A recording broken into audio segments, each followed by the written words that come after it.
네, 현재 시각 8시 22분 지나갑니다. 지금 보고 계신 머니쇼 유튜브에서도 라이브로 시청 가능하니까요. 많은 시청 부탁드립니다. 그리고 카카오톡 채널에서 크존 검색하셔서 친구 추가하시거나 크존 앱 다운로드 받으시면 다양한 주식 정보 확인해 보실 수 있으니까요. 이 부분도 참고해 보시기 바랍니다.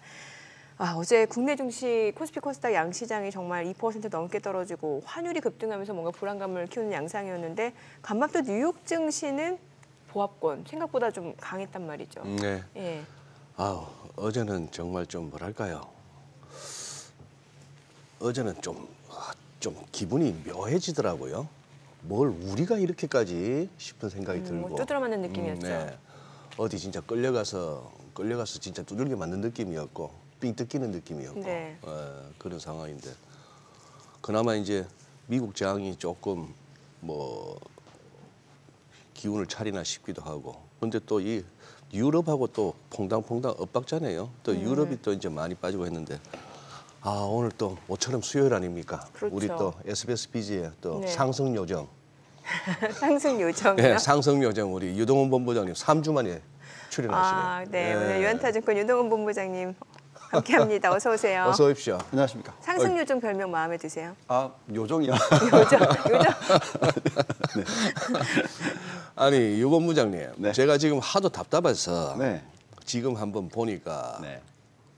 지난 이제 3월 27일 날 그 3주 전에 수요일 날 출연하시고 사정상 이렇게 이제 지금 3주째 출연하셨어요. 네.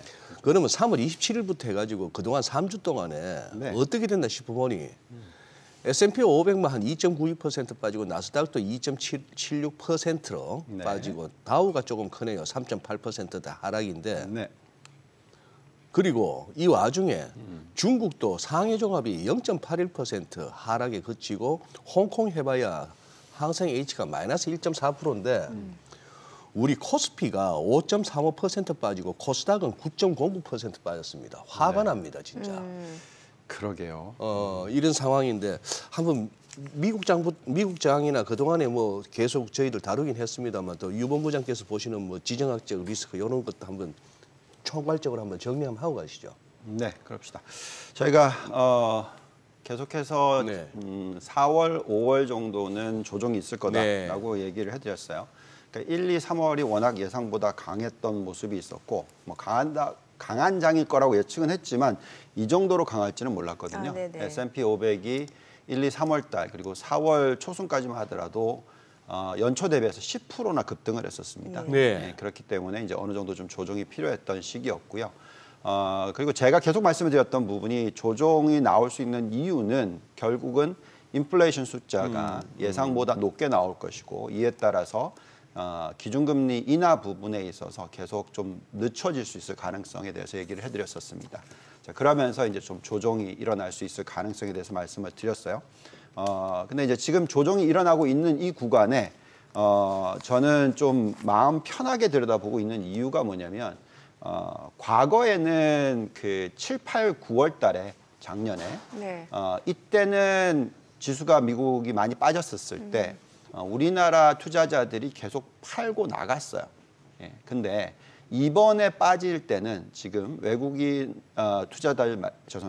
대한민국의 투자자들이 외국 쪽에 투자를 하는 것은 계속 늘고 있습니다. 그래서 계속 지금 투자를 늘리시고 있는 그런 모습이 나오고 있고요. 계속 저희가 말씀을 드리고 있는 거는 분할 매수 구간이다라고 말씀을 드리고 있어요. 예, 그래서 기본적으로 이제 왜 그렇게 보는지에 있어서는 좀 더 자세히 나중에 좀 짚어드리겠고요. 근데 이걸 연결시켜서 이제 한국 시장과 좀 비교를 해보면 도대체 왜 이런 현상이 일어났을까? 네. 사실 솔직히 말씀드리면 답이 별로 없어요. 답이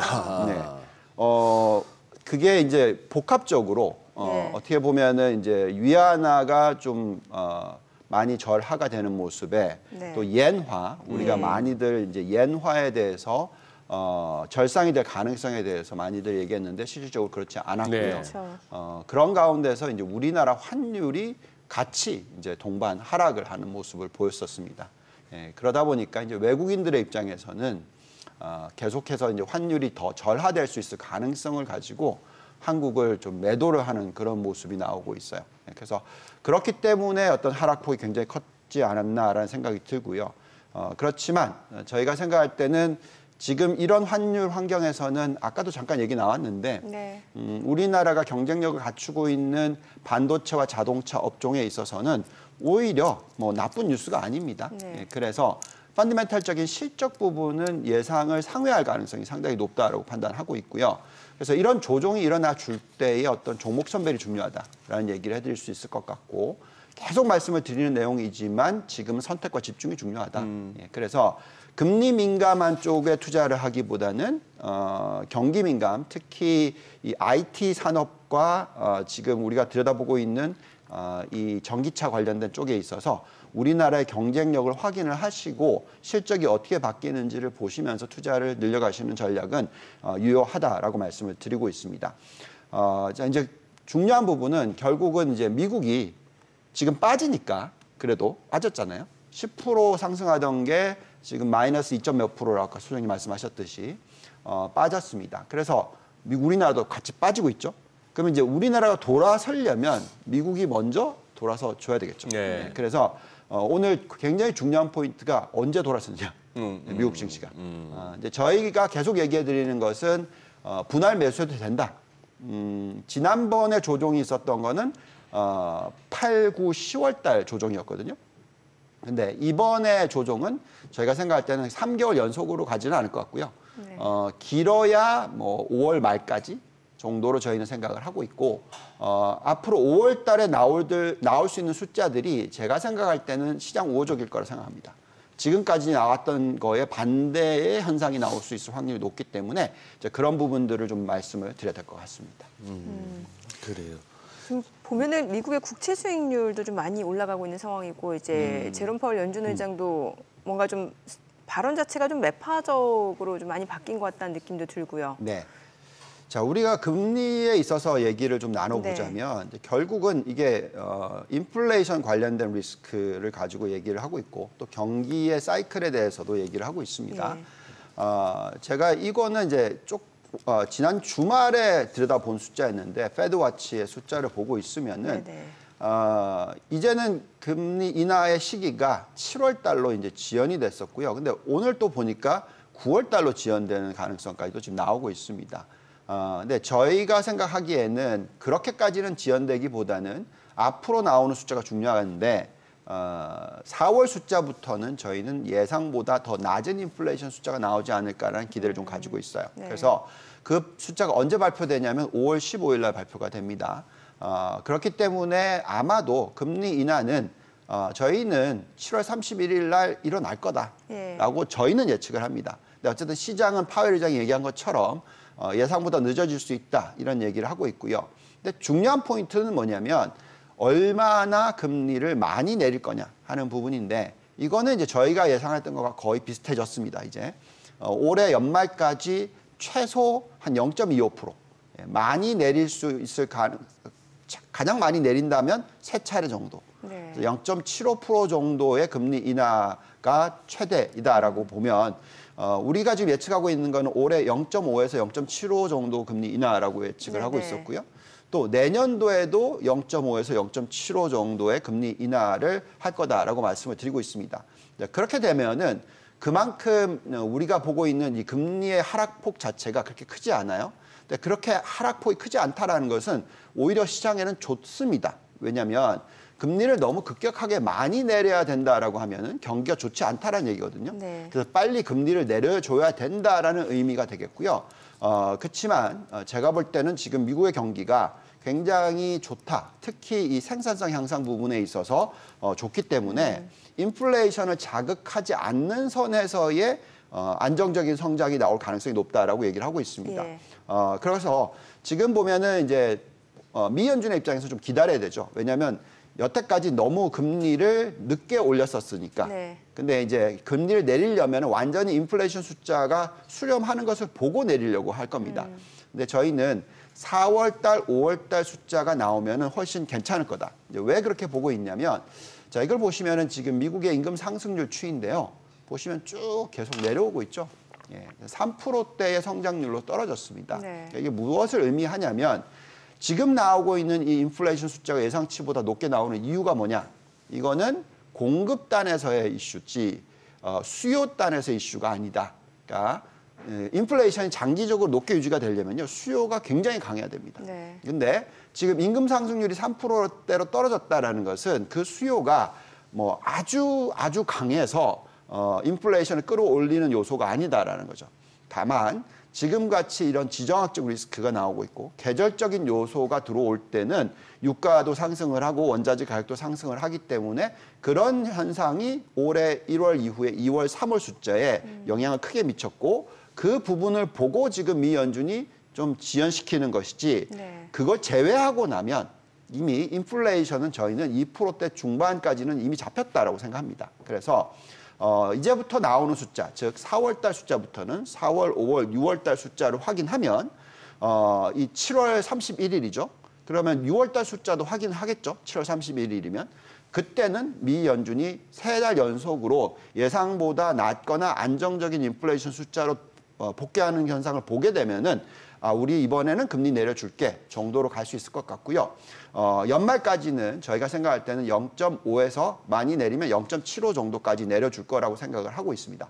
그렇다면은 결국은 우리가 지금 보고 있는 이 인플레이션 숫자가 어디에 수렴하느냐가 제일 중요할 것 같은데 많은 분들이 걱정하시는 것은 월간 단위로 전달 대비해서 0.3%나 0.4% 상승을 하게 되면 인플레이션 숫자가 4%에서 5% 사이다. 이거 너무 높죠? 그러니까 금리 못 내려준다. 이렇게 얘기를 할 수가 있겠으나 제가 볼 때는 이렇게 높지 않을 것 같습니다.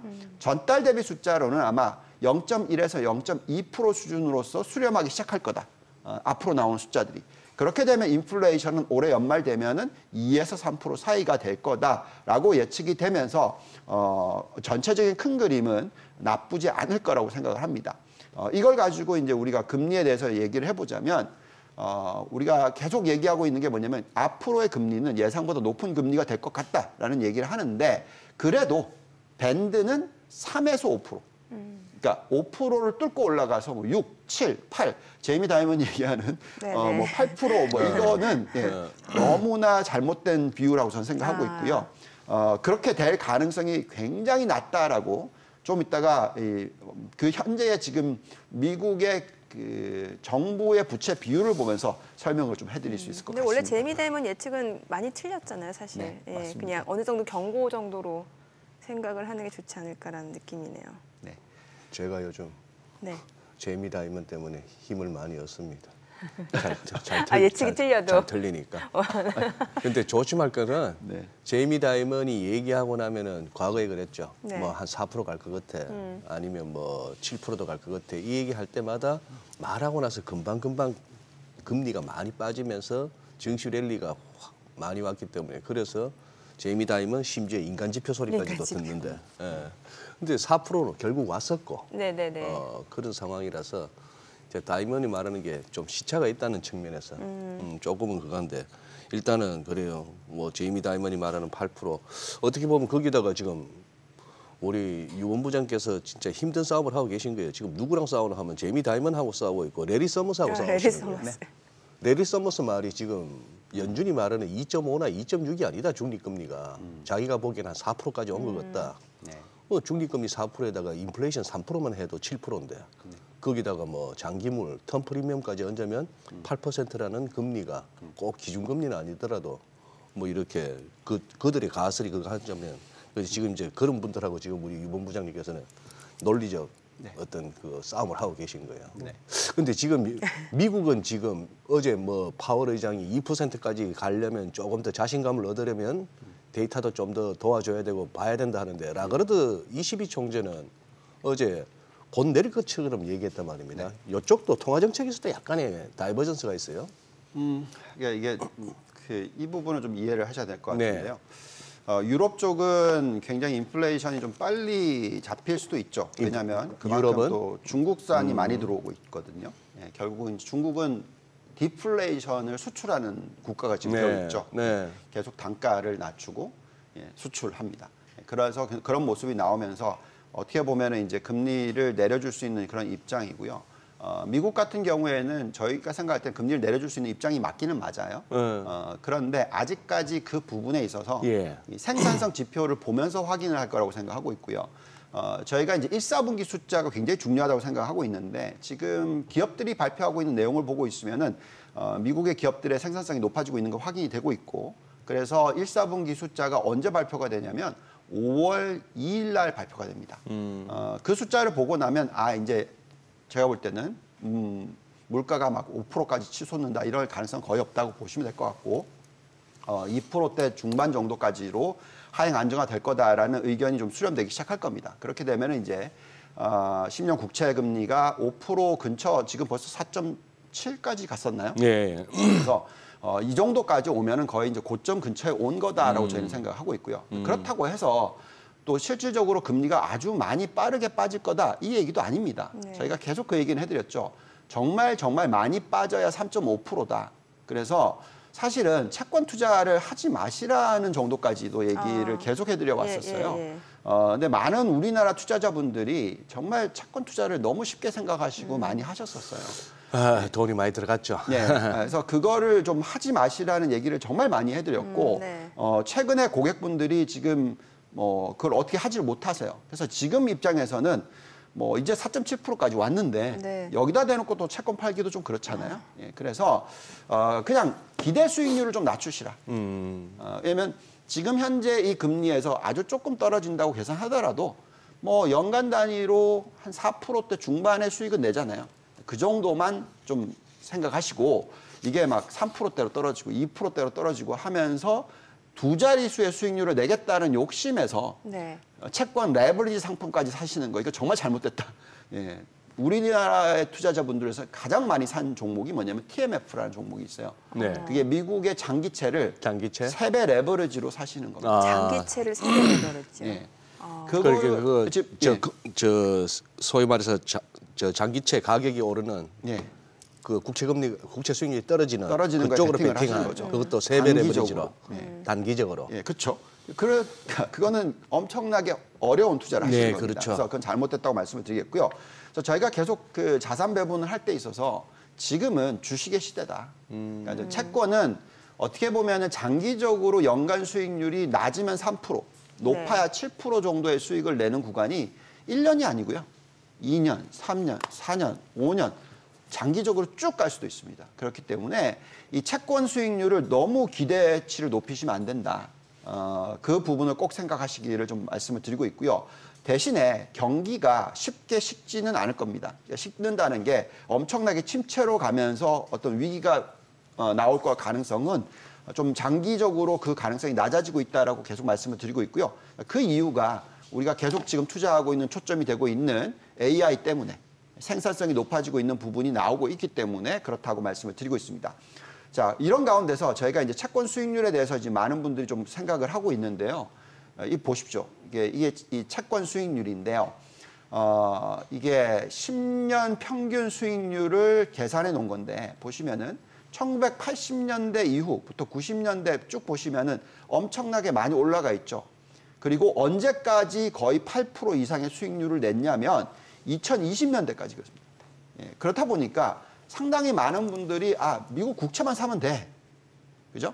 이런 기대를 너무나 많이 하셨단 말이죠. 근데 보시면은 코로나19 이후에 어떻게 됐죠?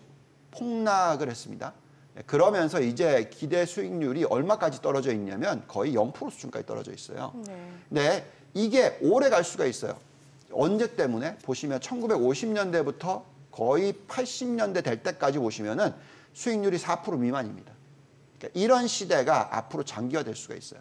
그러니까 그렇게 얘기하고 있는 이유는 왜 그러냐면 이게 참 재미있는 얘기인데요. 많은 분들이 이런 얘기를 하죠. 미국의 부채 비율이 너무 높아서, 그죠? 정부가 부채를 너무나 많이 발행을 하고 있기 때문에 금리를 좀 더 얹어줘야지 외국인들이 산다. 뭐 이런 식으로 얘기하면서 금리가 더 높아져야 된다. 이렇게 얘기하죠. 사실 그게 그렇지가 않아요.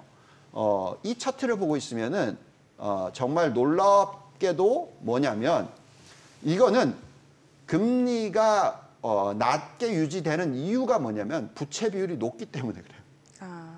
그러니까 그 나라가 네네. 부채 비율이 높으면 높을수록 금리는 낮습니다. 왜냐하면 그래야지만 제일 오른쪽 일본이 보이네요. 네. 그러니까 재정을 네. 이용을 해야 되니까 네, 네. 금리를 높으면은 네. 그냥 나라가 망하게 되기 때문에 그렇기 때문에 나라가 망하는 건 아무도 안 바라거든요. 예. 그래서 일본 보시고 중국 보시면 다 금리가 더 낮아요. 맞네요. 예. 우리나라도 미국보다 금리가 낮아요. 네. 왜? 그만큼 부채 비율이 더 높아서 그렇다. 그래서 미국의 현재 상황에서는 이 정도 금리를 유지하는 게 맞다라고 생각이 들고요. 네, 또 네. 그렇다고 해서 중요한 부분은 이 감당 가능한 금리라는 게 있습니다. 예. 그죠? 지금 현재의 부채가 크기 때문에 어느 정도의 금리를 감당 가능하냐. 이거는 뭐냐면 민간의 감당 부분이 아니에요. 민간은 제가 볼 때는 지금 현재 금리도 전혀 문제가 없습니다. 왜? 보시면은 미국 경기 좋잖아요. 소비도 좋죠. 금리가 높다 하더라도 자꾸 일어나죠. 그건 무슨 얘기냐면 가계나 기업들의 펀더멘털이 튼튼하다는 얘기예요. 그래서 그만큼 돈을 쓴다는 얘기고요. 근데 정부의 입장에서는 금리가 높으면 높을수록 이자를 많이 지불해야 되잖아요. 그렇기 때문에 그게 재정 적자로 들어오기 때문에 굉장히 부담스럽습니다. 네. 그래서 이 차트를 보면서 좀 설명을 해드릴게요. 이게 뭐냐면 과거의 미국의 정부 부채 비율과 미국의 10년 국채 금리의 변화 추이입니다. 재밌는 현상을 보시면은 아까 보여드렸던 금리가 낮았던 시대 보시면은 부채 비율이 어디가 있습니까? 왼쪽 끝에 보시면은 엄청나게 높았죠. 그래서 부채 비율이 높았기 때문에 금리가 낮았다. 이 얘기를 해드리는 겁니다. 근데 레리 썸머 시대 네. 뭐 보시면은 지금 1980년대 이때 보시면 금리가 10% 이상으로 치솟았잖아요. 근데 그게 감당 가능했던 이유가 뭐죠? 그만큼 정부 부채 비율이 정말 낮았어요.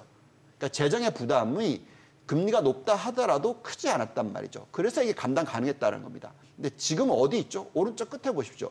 옛날보다 40년대, 50년대보다 훨씬 높아요. 그렇다는 것은 금리가 지금 이 4.5% 시대, 5% 시대로 계속 가버리면 나라가 힘들어집니다. 그래서 제가 볼 때는 미 연준의 입장에서는 장기적으로는 감당 가능한 금리 수준이 어느 정도냐고 저희가 계산해 보니까 네. 3.5% 정도까지는 떨어뜨려 줘야 된다. 그래서 저희는 장기적으로 미국의 10년 국채 금리나 아니면 미국의 미 연준 기준 금리나 아마 3%대 중반 정도까지 떨어뜨리고 더 이상은 안 떨어뜨릴 것 같아요. 그렇지만 어쨌든 간에 그렇게까지는 수렴을 할 수 있을 것 같다. 그래서 제가 볼 때는 이제까지는 채권 투자하시면 손실이 났어요. 네. 그게 자꾸 올라갔지만. 네. 그렇지만 지금 4.6에서 3.5까지 떨어진다라고 좀 감안하시고 그렇게 보시면은 연 수익률이 제가 볼 때는 아마도 3%에서 7% 정도를 장기적으로 낼 수 있다. 요 정도로 생각하시고 채권 투자를 하시고요. 네. 근데 사실 연간 3에서 7% 수익 내가지고 투자하시기 어렵잖아요. 네. 보통 두 자릿수 수익을 바라시면서 투자를 하기 때문에 이럴 때는 미국의 경기에 대해서 믿으시고 네. 여기에 따라서 계속해서 좋은 기업들을 발굴하시고 선택과 집중을 하시는 게 중요하다는 얘기를 계속 해드리겠습니다. 채권 투자는 기대 수익률을 낮추고 네. 주식 쪽에서는 이제 좋은 기업들을 선택하고 사서 집중해야 기대 수익률 된다. 높여주고. 예. 그 지금이 4월 중순인데 이게 계절적으로 4월달, 5월달 어떤 수익률 이런 지표가 있을까요? 네. 자, 저희가 이제 예. 좀 강하게 얘기하는 부분이 뭐냐면은 이번에 조정이 있는 이 4월, 5월 네. 예측은 했었고 네네. 네. 기대 인플레이션보다도 좀 높은 인플레이션이 좀 나올 것 같기 때문에 시장이 좀 조정을 받을 것 같다 얘기를 해드렸었고 그렇지만 이게 굉장히 좋은 기회가 될 수 있다라고 얘기해드리는 네. 이유도 있고 근데 보시면은 많은 분들이 근데 이렇게 저희한테 질문을 하세요. 지금 분할 매수하고 있는 건 맞는데 또 자꾸 의심을 하십니다. 왜냐하면 빠지면 또 사람들의 마음이 왔다 갔다 네, 하죠. 그렇죠. 그래서 왜 그렇게 얘기를 하시냐면 많은 분들이 5월에 다 팔고 나가자는 얘기 정말 많이 해요. 네. 뭐 많은 유튜버들도 그런 얘기도 하시고 그러다 보니까 이제 방송을 보시는 분들이 좀 마음이 많이 흔들리세요. 또 한국 시장도 많이 빠졌잖아요.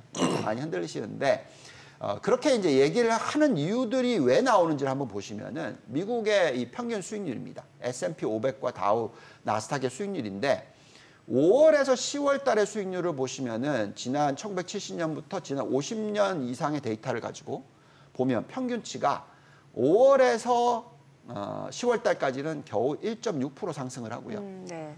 반면에 11월부터 4월까지는 6.5%니까 거의 상승분의 4분의 3 이상이 이 11월부터 4월에 들어온다 이거죠. 예. 뭐 작년도 보시면은 11월부터 지금 3월까지 거의 엄청난 수익률이 들어왔죠. 얼마나 들어왔냐면 S&P 500이 40% 가까이 들어왔습니다. 예. 그러니까 40%까지 아니고요. 죄송합니다. 25% 이상 들어왔습니다. 네. 예. 그러니 상당히 높은 수익률이 나왔었기 때문에 이제는 빠질 수 있다 이런 걱정들을 하세요. 뭐 나스닥이나 다우도 마찬가지죠. 나스닥 같은 경우에는 2.9%고 11월부터 4월까지는 8.8% 이런 상승률을 보였습니다. 근데 저희는 이 데이터를 가지고 투자하는 전략은 올해는 맞지 않다라고 얘기해드리고 있어요. 그러니까 왜 그렇게 얘기를 하고 있냐면 이 지표를 보면 그렇습니다. 지금 올해가 대통령 임기 4년 차입니다. 그리고 뭐 어떤 엄청난 금융위기가 터지는 해가 아니에요. 예, 그러면 좀 다르겠지만 그렇다면은 이 짝수의 해이기도 하지만 대통령 임기 4년 차인 해고 이럴 때의 월별 수익률 한번 보실까요? 보시면은 5월까지는 변동성이에요. 네. 예, 근데 6월부터 6월, 7월, 8월이 굉장히 강한 장이고요. 그리고 상승의 가능성도 79%, 54%, 71%의 확률입니다. 굉장히 높은 거예요. 네네. 지난 70년 평균을 보시면. 네. 그러니 저희는 지금 4월, 5월 달 동안에 네. 이 조정이 있을 때 분할 매수를 해라. 예, 이렇게 계속 얘기를 하고 있고요. 한꺼번에 다 사시면 안 되고. 그래서 뭐 10분의 1씩 매주 투자를 한다든지 이런 식으로 계속 얘기를 해드려 왔고요. 그리고 또 보시면은 11월, 12월도 강합니다. 네. 그리고 확률은 58%, 83%의 확률로서 상승한다. 이걸 계산한다면 제가 볼 때는 지금 이 4월, 5월 달의 조정 구간을 좀 마음 편하게 투자를 하셔야 된다라고 얘기해드리겠고요. 네. 근데 이건 그냥 통계만 보는 거잖아요. 네, 그래서 그렇죠. 많은 분들이 펀드멘탈에 대해서도 좀 얘기해달라고 얘기를 많이 하시기 때문에 네. 저희는 펀드멘탈을 너무나 자세히 들여다보니까 그 결과값이 뭐냐면 올해 좋다. 네, 올해 하반기에 펀드멘탈 숫자들이 굉장히 좋게 나올 거니까 네. 충분히 기대해볼 만하다 이렇게 말씀을 드리고 있습니다. 알겠습니다. 자, 지금 시각 8시 50분 향해 갑니다. 오늘 양시장 호가 상황 좀 체크해 보도록 하겠습니다. 어제 코스피 코스닥 양시장 2% 넘게 급락했고 간밤 뉴욕 증시 3대 지수는 보합권에서 마무리가 됐는데요. 오늘 코스피 코스닥 지금 코스피 같은 경우는 0.5% 반등을 좀 시도할 걸로 보입니다. 예상 체결 지수는 2623포인트, 코스닥은 0.2% 소폭 내림세 예상되고요. 예상 체결 지수는 830포인트입니다. 시가총액 상위 종목 예상 체결가 보겠습니다. 어제 반도체주들을 중심으로 좀 물량들이 많이 나오면서 낙폭을 키우는 양상이었는데 오늘은 일부 되돌림 반등 좀 예상해 볼 수 있을 것 같습니다. 삼성전자 2.5% 상승 예상되고요. 지금 호가에서는 82,000원 집계가 됩니다. SK 하이닉스도 0.9% 상승 예상되고요. 예상 체결가는 188,800원. LG 에너지솔루션 0.5% 하락 예상되고요. 지금 예상 체결가는 364,000원.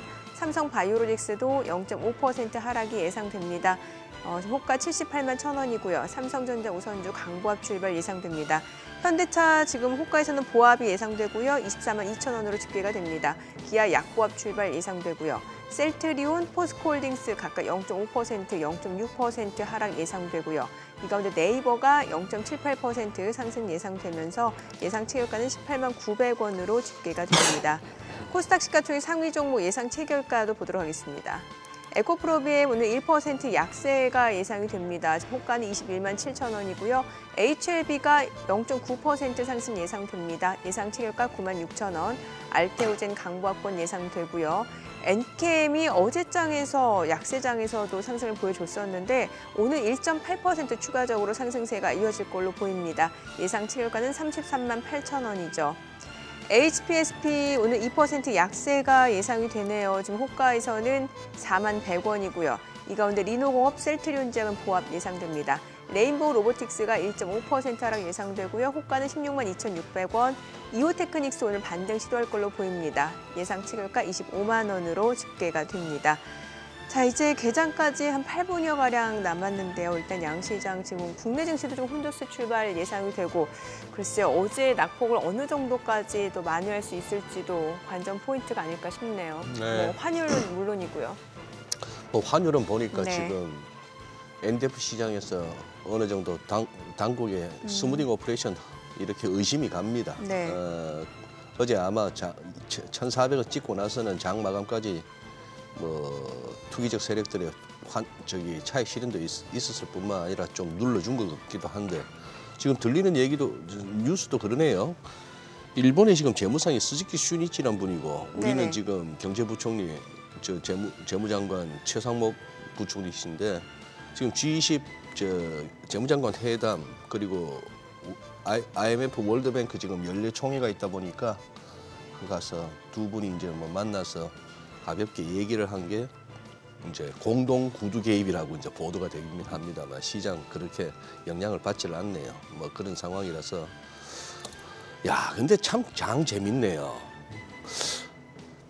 제가 가끔 드리는 말씀이 시장은 어차피 볼 레벨 보고 볼 바에야 단숨에 본다더니 어제 진짜 단숨에 봐버렸네요. 저는 2640 정도에서 지지되고 네. 며칠 더 이렇게 시간 걸려서 2600 갈 줄 알았는데 바로. 어차피 볼 2600이면 어제 그냥 다 봐버리네. 그러게 어제 2600선까지 밀려 근데 내려왔죠. 딱 그냥 저점 한번 뭐 시청 여러분께서 띄워서 끄어 보시면은 지난 10월 31일 이후에 우리 코스피 일봉에서의 저점끼리 연결한 선에서 딱 걸렸고요. 네네. 그리고 이제 우리도 미국 따라가나 봅니다. 뭐 5, 20, 60 이렇게 가는 것보다 차라리 50일, 100일선, 200일선 이동평균선을 세팅을 그렇게 해놓으시면은 훨씬 더 이렇게 그 지지 구간, 저항 구간을 잡으실 때 편하신 것 같아요. 점점 네. 미국 따라가네요. 네. 아니 본부장님 지금 그러면 네. 뭐 유가라든지 환율 이런 거는 어떻게 봐야 돼요? 지금 중동 지정학적 리스크 이게 지금 완전히 끝난 건 아닌 거잖아요. 네. 중요한 부분이죠. 예. 근데 저희는 유가 때문에 너무 그 패닉하지 마시라는 얘기를 자꾸 해드리고 있어요. 이게 인플레이션을 좀 자극할 수 있는 요소잖아요. 그렇기 때문에 패닉들을 하시는데 네네. 이제 지금 현재 나오고 있는 거는 결국은 이 전쟁 이슈죠. 네네. 그렇죠? 과거에 전쟁 이슈, 러시아 우크라이나 전쟁 그때 유가 폭등했었죠. 근데 그게 오래 갔나요? 그렇지는 않았죠. 예, 전쟁은 계속 오래 갔습니다. 그죠? 지금 아직까지도 지금 전쟁하고 있잖아요. 네네네. 근데 유가는 많이 떨어졌죠. 그래서 보통은 지금 이런 전쟁 뉴스가 터졌을 때 튀고요. 네. 그리고 나서 이제 장기화 된다 그러면 또 떨어집니다. 왜 그러냐면 중요한 부분은 결국 유가는 장기적으로는 수요와 공급이죠. 네. 근데 지금 이란과의 이스라엘 간의 견쟁이 일어난다고 해서 글쎄요 공급망의 차질이 엄청나게 크게 생기나요? 그건 아니지 않습니까? 예, 그래서 저희가 볼 때는 결국 수요가 더 중요하다. 네. 근데 지금 수요를 보시면은 유가는요, 그 생산 수요 마이너스 생산으로 보시면은 네. 생산이 더 많아요. 그래서 공급이 많다는 거예요. 공급이 그만큼 더 많기 때문에 유가는 원래는 하향으로 가야 되는 겁니다. 네. 그래서 당연히 중도 국가들은 지금 유가가 좀 더 높게 유지가 되기를 바라겠죠. 근데 제가 항상 말씀을 드리는 부분은 좀 요즘에 전기차가 좀 많이 얻어맞고 있잖아요. 네네. 네, 근데 전기차가 더 활성화되면 될수록 네. 전기차가 더 많이 팔리면 팔릴수록 네. 유가의 수요는 줍니다. 왜냐하면 자동차가 자동차나 이런 운행 기관들이 그러니까 트랜스포테이션이라고 예, 해요. 예. 운송 기관들이 1년에 쓰는 석유의 거의 40%를 씁니다. 예, 그렇기 때문에 그게 굉장히 다른 얘기입니다. 그래서 지금은 어떻게 보면은 이제 전기차의 단가가 막 떨어지면서 전기차가 참 안 팔리는 것 같이 보여지잖아요. 네. 근데 실질적으로 공급은 엄청나게 많이 늘고 있어요. 예, 그래서 장기적으로는 어떻게 보면 석유에 대한 수요 자체가 계속 올라갈 그런 숫자가 안 나옵니다. 예, 그래서 저희는 유가는 장기적으로 빠질 거다라고 예측을 하고 있고요. 그래서 저희는 또 이렇게 얘기 드리면 또 제가 또 어려운 싸움을 한다고 말씀하실 것 같은데 저희는 석유 관련주는 투자하지 않습니다. 석유 관련. 그래요? 네. 워런 버핏님께서는 뭐 그렇죠. 항상 투자를 하시지만 예. 그건 좀 다른 얘기라고 생각합니다. 그 회사 자체의 어떤 배당을 보시면서 하시는 거라고 생각하고요. 구조적인 거라고 생각하고 있고. 근데 저희는 어떤 그 장기적인 그림에 있어서 성장이 나오지 않는 쪽에 있어서 투자를 잘 안 하거든요. 네. 그래서 저희는 석유 관련주는 투자를 하지 않고 있습니다. 그래서 지금 유가에 대해서 너무 걱정을 하지 않으셔도 네네. 저는 되지 않을까. 자, 그렇기 때문에 저희는 한국에 대해서 투자의 그 매력도가 충분히 높다라고 생각합니다. 왜냐하면 우리나라는 유가의 영향을 정말 많이 받거든요. 네. 예. 근데 이제 유가가 점차적으로 장기적으로는 하향 안정화된다라고 저희는 생각하고 있어서 그렇다면은 우리가 지금 훨씬 더 중요한 산업들, 특히 이 전기차를 포함한 자동차 업종 그리고 지금 정말 수출이 잘 되고 있는 반도체 쪽 네. 이런 부분들을 보고 있으면은 한국에 대한 투자 비중이 높아야 된다고 생각합니다. 근데 이제 한 가지 차이가 있는 건 뭐냐면요, 우리가 가장 좋아하는 국가가 두 개인데요, 네. 대만과 한국이에요. 예. 대만과 한국이 둘 다 반도체에 있어서는 정말 비중이 크지 않습니까? 예. 그래서 투자를 하는데, 근데 대만이 우리나라보다 더 심해요. 그러니까 반도체 업종이 우리 코스피 200에 차지하는 비중으로 계산하시면 네. 아마 40%? 뭐 이 정도 될 건데, 결국 대만은 반도체가 매개 살리네요. 예, 대만은 60%가 넘습니다. 어. TSMC 하나만 예. 30몇 %입니다. 예, 그래서 결국은 이제 그거의 차이이고요. 또 얼마나 또 반도체에 대해서 투자를 많이 하고 있느냐에 따라서 환율의 절하폭이라든지 네. 미국과의 연관성이 얼마나 높냐에 따라서 또 그게 좀 다른 것 같아요. 보시면은 지금 대만이 일본에도 투자를 늘리고 있고 미국에도 투자를 늘리고 있고 네. 또 반도체 비중이 워낙 높다 보니까 예. 또 게다가 대만의 그 화폐는 지금 달러 폐그돼 있잖아요. 네네. 그러다 보니까 훨씬 더 이쪽에 대한 관심이 많은 것 같고요. 우리나라는 그래도 자꾸 환율이 자꾸 절하되니까 예. 이런 부분에 있어서 좀 외국인들이 자꾸 팔고 나가는 그런 모습이다. 그래서 그거에 좀 차이인 것이지. 그냥 산업만 놓고 보면은 지금은 한국과 대만을 투자해야 되는 시기다. 이렇게 말씀을 드리고 있습니다. 일단 뭐 유 본부장께서는 이제 유가 측면에서는 꼭 이렇게 되니까 또 뭐 130불 가네 마네 얘기하지만 그렇게 걱정할 건 아니다. 이제 뭐 개장 후에도 조금 더 연결해서 얘기는 나눠보고 싶습니다만 이제 네. 환율도 좀 여쭤봐야 되겠는데 네. 어떻게 보세요? 지금 뭐 이렇게 그나마 희망적인 소리 하나 들리네요. 제가 읽어드리면은 네. 국민연금이 지금 보유하고 있는 해외 자산이 한 4천억 달러 수준인데 네. 자, 전략적인 해지 비율, 환해지 비율이 한 10%니까 네. 지금 한 400억 달러 정도를 이렇게 또 이제 선물한 매도 차원, 환해지 차원에서 나올 수 있다. 네. 이 400억 불 같으면 커요, 이거. 네. 그런데 이제 국민연금은 한 1,410원 정도를 보고 있다는 얘기니까 네. 위는 좀 막힌 편인데 네. 이 수급 측면에서. 네. 지금 또 역성금 이 수요도 뭐 환율 얘기를 끊고 제가 개장하고 좀 그러시죠. 들어봐야 될 것 같습니다. 네. 오늘 국내 증시를 확인해보자 개장합니다.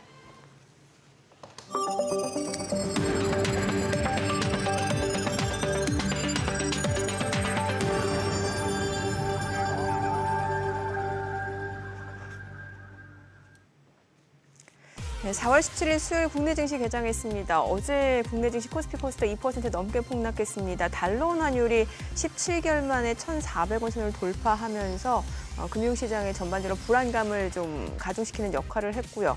반면에 뉴욕 증시 3대 지수는 또 보합권에서 마무리가 됐습니다. 지금 중동의 지정학적 리스크 계속해서 이어지고는 있습니다만 유가는 약보합권에서 마감이 됐고요. 다만 제롬 펄 연준 의장의 매파적인 발언 때문에 시장은 크게 상승 동력을 받지는 못하는 모습이었죠. 자, 오늘 양시장 출발 지수 좀 보도록 하겠습니다. 코스피가 0.3% 상승입니다. 2,620포인트. 오늘 10포인트 지금 반등 보여주고 있고요. 코스닥도 0.8% 올라갑니다. 839포인트입니다. 양시장 반등 보여주고 있고 반등폭이 조금 더 확대될 수 있는지 좀 추이를 보시면 좋을 것 같습니다. 시가총액 상위 종목 시초가 보도록 하겠습니다. 삼성전자 오늘 0.8% 올라갑니다. 1%까지 올라가네요. 지금 88,800원. 그리고 SK하이닉스도 0.8% 올라갑니다. 185,500원에 거래되고 있고요. LG에너지솔루션도 0.8% 상승합니다. 369,000원. 삼성바이오로직스는 소폭 떨어집니다. 785,000원 보합이네요. 삼성전자 우선주가 0.7% 상승 67,100원이고요. 현대차가 지금 약보합권입니다. 241,500원이고요. 기아가 0.1% 역시 소폭 하락 약보합권이네요. 114,500원. 셀트리온이 1% 가까이 올라갑니다. 173,600원이고요. 포스코홀딩스가 0.79% 상승합니다. 383,500원. 네이버가 0.8% 상승합니다. 181,100원 선에서 거래되고 있습니다. 코스닥 시가총액 상위 종목 시초가도 보도록 하겠습니다. 코스닥은 오늘 에코프로비엠이 지금 1% 상승하고 있습니다. 223,000원에 거래되면서 지금 나흘 만에 지금 반등을 보여주고 있고요. HLB가 2.8% 올라갑니다. 97,900원. 알테오젠 지금 강보합권 168,300원 보합이네요. 엔캠 어제에 이어서 오늘도 2% 추가적으로 상승세 이어갑니다. 33만 9천 원이고요. HPSP가 0.6% 상승합니다. 41,250원. 리노공업 1.3% 상승합니다. 26만 5,500원. 셀트리온제약도 1.4% 올라갑니다. 9만 1,100원이고요. 레인보우 로보틱스도 0.9% 상승 16만 6,100원 선에서 거래됩니다. 이오테크닉스도 0.6% 오름세로 24만 9,500원에 거래되고 있습니다. 자, 오늘 시장에서 좀 상승을 보여주는 섹터 또 종목들 좀 확인을 해보도록 하겠습니다. 오늘 유리기판 관련주들이 다시 올라갑니다. YC캠이 4% 강세입니다. 28,200원이고요. 필옵틱스 1% 상승합니다. 지금 28,000원 선, 삼성전기도 1.2% 올라갑니다. 15만 300원이고요. 그리고 SKC도 0.78% 상승합니다. 11만 5,800원. FNS테크는 지금 보합이고요. 그 밖에 JNTC가 8% 강세입니다. 2만 1,800원에 거래되고 있습니다. 그 유리기판 관련주 내에서도 상대적으로 조금 덜 올랐던 종목들 쪽에서 조금 더 탄력적인 상승세가 이어지고 있다라고 좀 보여집니다. 자, 그리고 광고 관련주들이 좀 올라가네요. 오늘 모비데이즈가 지금 이건 좀 동전 주긴 합니다. 상한가고요. 와이즈버즈가 18% 급등합니다. 자, 그리고 플레이디도 18% 급등하면서 7,220원이고요. FSN도 20% 급등 중이고요. 레뷰 코퍼레이션 EM넷 9%에서 7% 강세 흐름 이어집니다. 오늘은 또 광고 관련주들 강세 보여주고 있는 상황이고요. 초전도체 관련주들도 흐름 좋습니다. 덕성이 지금 9% 강세입니다. 그리고 서남도 3.7% 올라가면서 5,330원이고요. 파워로직스도 지금 3% 강세고요. 신성 델타테크는 소폭 상승에 그치고 있는 상황입니다. 그 밖에 CCS가 3.5% 강세 보여주고 있는 모습이고요. 그 밖에 오늘 또 올라가는 종목들은 2차 전지 쪽도 흐름 좋습니다. 근데 이게 2차 전지 쪽은 제가 다시 한번 볼게요. 2차 전지 쪽에서는 오늘 올라가는 종목들이 SK이노베이션, 삼성 SDI, LG에너지솔루션 셀 쪽이네요. LG에너지솔루션이 1% 상승, 삼성 SDI도 1.5% 상승, 그리고 LG화학도 1.8% 상승 보여주고 있는 모습이고요. HBM 관련주들도 다시 올라갑니다. 한미반도체가 2% 이상 올라갑니다. 14만 4천 원. 그리고 오픈엣지 테크놀로지, DIT, 미래반도체, 이오테크닉스. 반도체 관련주 오늘 많이 올라갑니다. 지금 시각 9시 4분 지나갑니다. 수급 상황 체크해 보도록 하겠습니다. 오늘 유가증권 시장에서는 외국인과 기관사입니다. 각각 168억 원, 72억 원 순매수고요.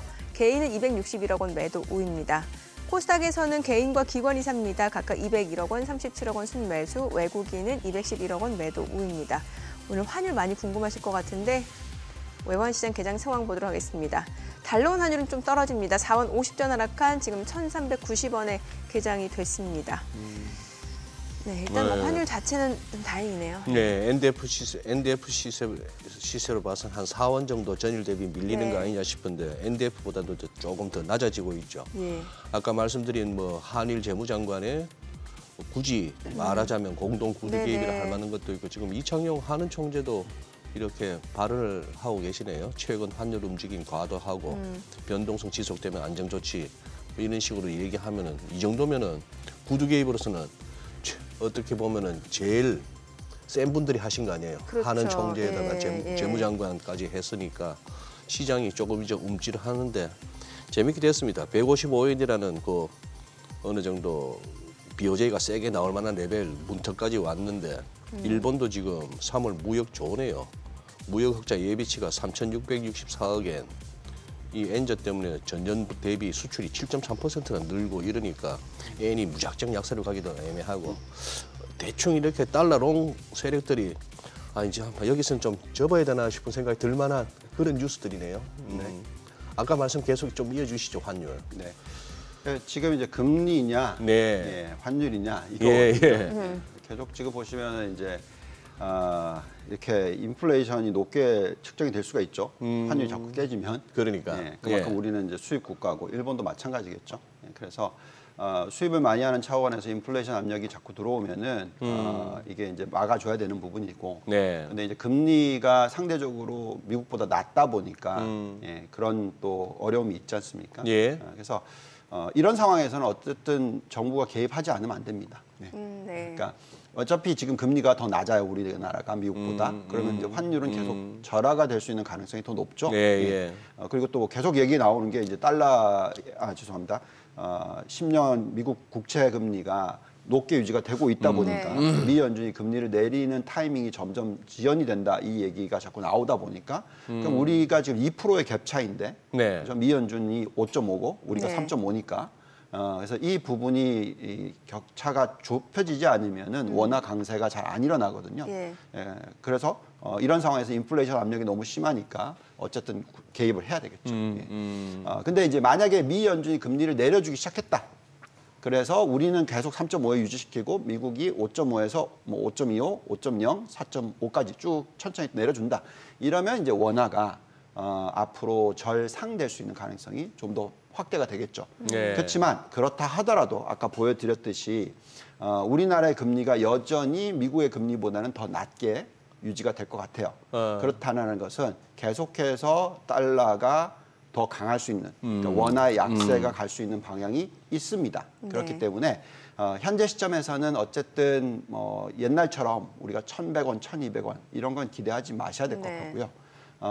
지금 여기서 더 절하면 안 되고 아주 천천히 절상될 수 있을 가능성을 가지고 어떻게 보면 이제 포트폴리오를 짜거나 투자를 하시는 게 좋겠다. 얼추 또 이렇게 어떻게 보면 과거에 1,150원 그러다가 1,250원 하던 게 이제 그만 1,350원만 돼도 편안해지는 네. 이 100원 단위로 그렇죠. 환율이 그만 이제 레벨업이 돼버렸네요. 네.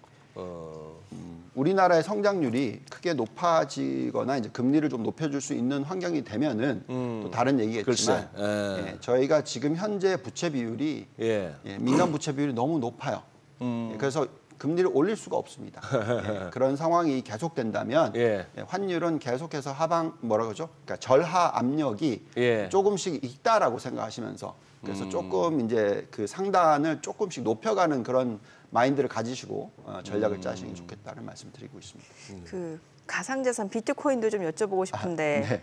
뭐 비트코인도 최근에 보면은 두드러 맞았어요 좀. 그러다가 지금 이제 반감기가 한 사흘 정도 남은 상황이거든요. 맞습니다. 네. 예, 어떻게 전망해 볼 수 있을까요? 그러니까 저희가 네. 뭐라고 말씀을 드렸냐면 그 비트코인에 있어서는 금이나 네. 다른 대체 자산처럼 굉장히 중요한 어떤 자산으로 자리 잡았다. 왜냐하면 이제 현물이 거래가 되지 않습니까? 네네네. 그래서 미국 시장에서 거래가 되기 때문에 예. 그런 상황에서 ETF도 지금 나왔고요. 그래서 이게 어떻게 보면 이제 금은 너무 무겁잖아요. 예. 이거는 그냥 가상이니까 그만큼 또 뭐 전쟁이 일어나거나 어떤 이슈가 생겼을 때 안전자산으로서 역할을 합니다. 이번에 러시아 우크라이나 전쟁이 일어나고 나서 상당히 많은 지원을 이 비트코인을 이용해서 지원했다라는 얘기도 들리더라고요. 그러니까. 그래서 그만큼 이제 중요한 자산이 됐기 때문에 이제 투자는 하셔야죠. 근데 이제 제가 얘기하는 거는 이 halving, 그러니까 반감기가 있으면 가격이 2번은 올랐고요, 1번은 빠졌어요.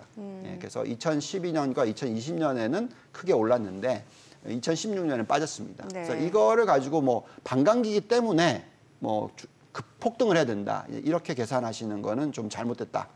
물론 수요와 공급이 중요하죠.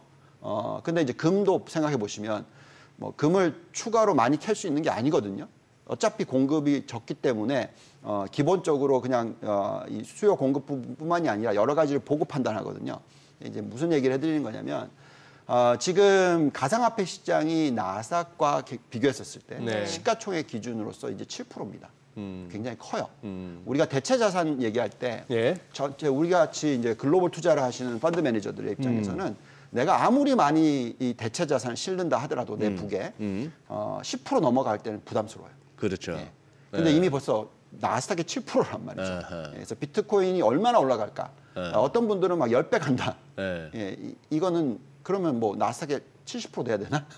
그건 좀 너무나 과한 거죠. 그래서 이제부터는 기본적으로 어느 정도의 시가총액인지 그걸 뭔가 쓰임새가 있어야 될 거 아니겠습니까? 안전자산으로 역할할 때에서 규모가 있는 거고 그런 식으로 좀 계산하시는 게 좋겠고요. 그래서 저희는 계속 말씀드리는 게 안 좋다 이게 아니라 비트코인과 이더리움 같은 경우에는 충분히 이 안전자산이나 대체자산으로서 역할을 할 수가 있다. 네. 대신에 나스닥의 시가총액을 보고 그 시가총액의 몇 프로 정도까지 올라가면은 예, 주가의 탄력이 뭐 그 가격의 탄력이 좀 떨어질 거다. 근데 그게 저희가 과거에 봤었을 때 8% 수준 딱 가면은 조심스럽더라고요. 예, 과거에도 그랬었습니다. 그래서 네. 저희는 그런 식으로 가상화폐 시장을 들여다보고 있고요. 만약에 저희가 ETF 투자할 수 있다, 현물 ETF 투자할 수 있다. 지금은 아직까지 못 하고 있거든요. 저도 뭐 개인적으로는 그 부에다가 실을 수 있다. 예. 그만큼 저희는 비트코인이나 이더리움에 대해서는 투자를 네. 할 필요가 있다라고 생각하고 있습니다. 근데 대신에 이제 너무 과하게 뭐 10배 간다, 뭐 100배 간다, 뭐 이런 네. 얘기는 좀 하지 않으셨으면 좋겠어요. 제가 받는 느낌은 뭐 홍콩 쪽에서도 현물 ETF. 예, 현물 승인. ETF 또 승인하고 이러는데 과연 홍콩은 중국이니까 이제는 중국이 과연 그동안에 가상화폐에 어떤 스탠스를 지금 저 자막 나오네요. 중국도 이건 안 막는다 뭐 이렇게 나오는데 좀 느낌이 그래요. 저 뭡니까 폰지 내지는 그 다단계가 딴 거 있나요? 계속해서 새로운 손님과 새로운 돈이 들어와야 이게 유지가 되는데 이 비트코인도 아직까지는 그게 통하는 것 같아요. 여기저기서 ETF가 됐건 뭐가 됐건 자, 그냥 계속 모으는 거죠. 대체 자산 12%라고 하면 10% 12% 얘기하는 건요. 그건 그냥 비트코인, 이더리움만이 아니라 예. 모든 다 대체 자산이에요. 네, 네. 예. 근데 그거를 다 비트코인, 이더리움으로 해도 지금 가격에서 2배로 튀면 이미 도달한다는 얘기죠. 네. 너무나 좀 과하게 보시지는 마시고 또 다시 말씀드리지만 안 좋다 이 얘기가 아닙니다. 비트코인 투자하시는 분들이 또 뭐라고 하실 것 같아서 그렇죠. 예. 좀 과장되게는 받아보지 마시라고. 이렇게 뭐 어제 낙폭이 워낙 과도했던 데다가 뉴욕도 안정 지수 하단이 좀 그거 한 모습을 보이니까 이제 오늘 우리가 오르는데 오르는 와중에도 아까 우리 정민 앵커 소개하시는 거 보니까 광고 섹터가 관련주요. 많이 오르니까 기분이 은근히 좋은 게 어제 우리 화요일 날은 또 이재모 대표가 나오시는데 마지막에 이제 가시기 전에 유망 섹터 하나 했더니만 광고 쪽을 말씀하셨어요. 그러다 보니까 이게 저희가 2%가 그래도 시청자분들한테 민폐를 끼치기보다는 조금이라도 도움이 돼야 되는데 그러게 어제 뭐 에코마케팅 맞아요. 이런 종목도 그 많이 얘기를 오르네요. 했었죠. 본부장님, 네. 저 뭐 미국 쪽 말고 네. 우리 국내는 좀처럼 언급 안 하시고 이렇게 그 넘어가셨는데 네. 국내 어디를 제일 그래도 개인적으로 유망하게 보십니까? 뭐 저희는 계속해서 반도체죠. 반도체다? 네. 네. 그렇게 시간이 많지 않으니까 네. 반도체 부분을 좀 설명을 예. 하자면 미국의 지금 이 실적들을 들여다봤었을 때 그냥 믿을 건 반도체입니다. 반도체. 예, 지금 이익 증가율 부분이라든지 모든 부분에 있어서 상당히 좋은 흐름이 나오고 있고요. 이번 1사분기 실적 발표가 되면은 또 한 번 튈 거라고 생각하거든요. 네. 엔비디아 주가가 벌써부터 또 움직이기 시작합니다. 고점이 엔비디아의 주가가 970불이었어요. 근데 그게 조정을 많이 받아서 거의 뭐 850불이 깨졌었죠. 네. 예, 근데 지금 또 다시 이제 움직입니다. 근데 이 부분을 작년에도 마찬가지로 8월부터 10월 달까지 엔비디아 뭐 주가 보시면은 500불이던 게 400불까지 떨어졌었어요. 그러니까 100불이 빠졌었습니다. 네. 그러면 이제 970에서 100불 빼면 870이에요. 그래서 870달러 이하로 떨어지면 저희는 무조건 사야 된다. 엔비디아는 그 정도까지 보고 있습니다. 그래서 반도체에 있어서 그렇게 보는 이유 중에서 기본적으로 지금 이 미국의 S&P 500이라든지 전체적인 지수들의 이 매출 증가율이나 마진을 보고 있으면은 이게 바닥을 찍고 올라가는 추세에 있어요. 그것을 리드하고 있는 게 반도체다라고 말씀을 드리고 있습니다. 그래서 EBIT 마진이라고 하고 영업 마진율이라고 하고 이런 부분들을 계속 보고 있으면은 이게 계속 좋아질 확률이 높지 좀 뭐 둔화될 것 같아 보이지는 않는다라고 말씀을 드리겠고요. 그런 가운데서 우리 지금 수출 숫자 보고 있으면 반도체가 거의 리드하다시피 하고 있죠. 예, 그만큼 삼성전자, SK하이닉스 이게 이제 HBM뿐만이 아니라 모든 이 메모리 쪽까지도 그만큼 좋아질 수 있는 가능성을 우리가 계속 열어두고 들여다봐야 된다라고 말씀을 드리고 있습니다. 그래서 그 기본적인 투자 부분에 있어서 가장 중요한 포인트는 요 차트인데 항상 계속 말씀을 드리고 있는 이 테이블입니다. 지금은 그냥 전체 포트폴리오 중에서 3분의 1을 IT에 투자해야 된다. 그래서 저희가 계속 얘기하는 게 한국과 대만이 좋아 보인다. 이 얘기를 해드리는 겁니다. 그래서 우리나라도 당연히 여기에 포함이 돼 있는 거고 대형 기술주, 뭐 마가뿐만이 아니라 반도체, AI, 하드웨어, 소프트웨어 이쪽인데 근데 지금은 여전히 아직도 하드웨어입니다. 소프트웨어가 아니라 AI 관련주에 있어서. 그렇다 보니까 반도체, 이게 들어가는 거고요. 그만큼 지금 AI 인프라를 까는 시기이거든요. 그래서 그만큼 수요가 굉장히 강할 거다라고 예측을 하고 있습니다. 그래서 어제같이 막 급락을 해주면 네. 이거 너무나 좋은 기회죠. 제가 볼 때는 이거는 환율과 상관이 없습니다. 네네. 환율이 좋기 때문에 뭐 이게 아니라 기본적으로 이 사이클이 크게 지금 만들어지고 있는 시기라고 생각하고 있어요. 그걸 어디서 확인할 수가 있냐면 저희가 이제 미국 주식을 볼 때 컵핸들 차트 얘기 많이 하잖아요. 네네네. 이게 속스, 그러니까 반도체, 필라델피아 반도체 지수를 추종하는 ETF입니다. 네. 보시면 가장 먼저 만들었어요. 그러니까 이게 선두 업종이다라고 얘기를 해주고 있는 겁니다. 그래서 이게 올라가니까 결국 나스닥 100도 올라갔고 그리고 S&P 500 이렇게 쭉 쫓아왔단 말이죠. 근데 이게 꺾이고 깨져버리면 끝나는 거예요. 근데 저희가 판단하기에는 아직까지 미국의 지수는 갈 길이 멀다라고 생각하고 있고 앞으로 길면은 3년까지도 갈 수 있다 이렇게 보고 있으면 글쎄요. 지금 이제 겨우 2022년의 고점을 뚫고 올라간 시장인데 반도체 지수로 봐서 네네. 2024년 초에 뚫었습니다. 그럼 얼마나 갈까요? 저희는 최소 여기 수준 대비해서 50%는 오른다고 보고 있어요. 네네. 그럼 무슨 얘기냐면 180 수준부터 50% 오른다. 예. 이렇게까지도 볼 수 있다고 생각하고 있고요. 예. 이거를 좀 더 들여다보면 네네. SMH라는 ETF가 또 있어요. 네. 이건 뭐냐면 아까 보여드렸던 필라델피아 반도체 지수는 정말 많은 종목이 포함이 돼 있죠. 네. 수백 개의 종목이 포함이 돼 있습니다. 근데 SMH는 딱 25개 종목. 대형 반도체 종목, 그러니까 엔비디아 포함해서. 요걸 보시면은 훨씬 더 차트가 세죠. 강하고. 아까 본 것보다 더 강하죠. 네네. 컵 핸들 쪽에 컵 쪽이 거의 고점을 뚫었었어요. 네네. 그러면서 지금 올라가고 있고 이미 160에서 220까지 올라가 있는 상황이지만 저희는 이 지수는 100%도 올라갈 수 있다. 이렇게까지 보고 있습니다. 네. 그래서 그렇다면은 뭐 물론 우리나라의 대표적인 반도체 종목들이 여기에 포함이 돼 있지 않습니다. 네네. 그렇지만 메모리 시장이잖아요. 그렇기 때문에 외국인들의 입장에서 이건 사야 돼요.